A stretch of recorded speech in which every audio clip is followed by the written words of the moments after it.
Praise the lord. ఎడారిలో సెలయేరులు శ్రీమతి Charles కౌమన్ గారి సంకలనం నుండి జూన్ 30 కొరకైన వాగ్దానం. మెల్లనైన ఒక కంఠస్వరమును నేను వింటిని. యోబు గ్రంథము 4:16. చాలా ఏళ్ల క్రితం ఒక స్నేహితురాలు నాకు నిజమైన శాంతి అనే పుస్తకాన్ని ఇచ్చింది. దానిలో చాలా పురాతనమైన విషయాలున్నాయి. ఆ పుస్తకం అంతటిలో ఒకే ఒక సందేశం మాటి మాటికి కనిపించేది.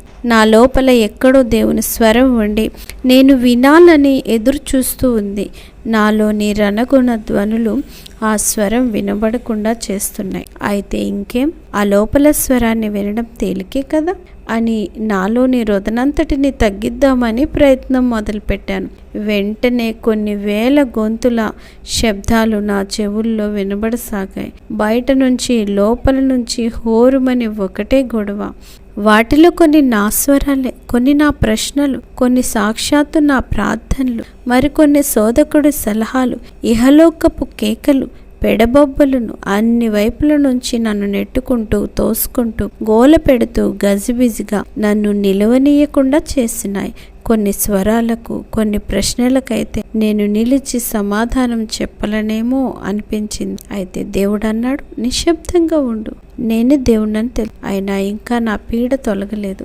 రేపటి గురించిన ఆందోళన, రేపేం చేయాలి, చేయగలనా అనే భయాలు. దేవుడు మళ్ళీ అన్నాడు, నిశ్శబ్దంగా ఉండు. అది విన్న తర్వాత మెల్లిమెల్లిగా విధేయత నేర్చుకున్నాను. ఏ శబ్దము వినిపించకుండా చెవులు మూసుకోవడం నేర్చుకున్నాను. కొంతకాలానికి శబ్దాలన్నీ సర్దుమణిగాయి, లేదా నేను వాటిని వినడం మానేశాను. అప్పుడు ఎక్కడో లోతుల్లో నుండి ఒక మెల్లని స్వరం వినిపించసాగింది. అది అంతులేని మృదుత్వం కలిగి వినడానికి హాయిగా ఉంది. ఆ స్వరమే నా ప్రార్థన, నా జ్ఞానం, నా కర్తవ్యం అయింది. ఆ స్వరం వినడం మొదలుపెట్టినప్పటి నుంచి అంత తీవ్రంగా ఆలోచించవలసిన అవసరం కలగలేదు. గట్టిగా ప్రార్థించే అవసరం, గట్టిగా విశ్వాసం ఉంచవలసిన అవసరం కనిపించలేదు.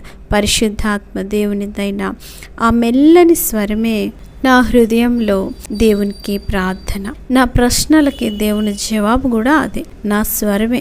ఆ స్వరమే నాకున్న జ్ఞానం అంతటికీ అర్థం, ఆశీర్వాదం అయింది. ఎందుకంటే సజీవుడైన దేవుడే నా జీవితం, నా సర్వస్వం అయ్యాడు. చావు గెలిచి తిరిగి లేచిన మన ప్రభు మనలో నింపుకునే పద్ధతి ఇదే.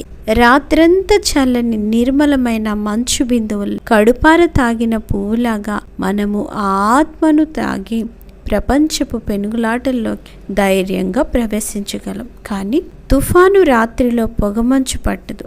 అలాగే దేవుని కృప అనే పొగమంచు అల్లకల్లోలంగా ఉన్న ఆత్మ మీద కురియదు. ఆమేన్.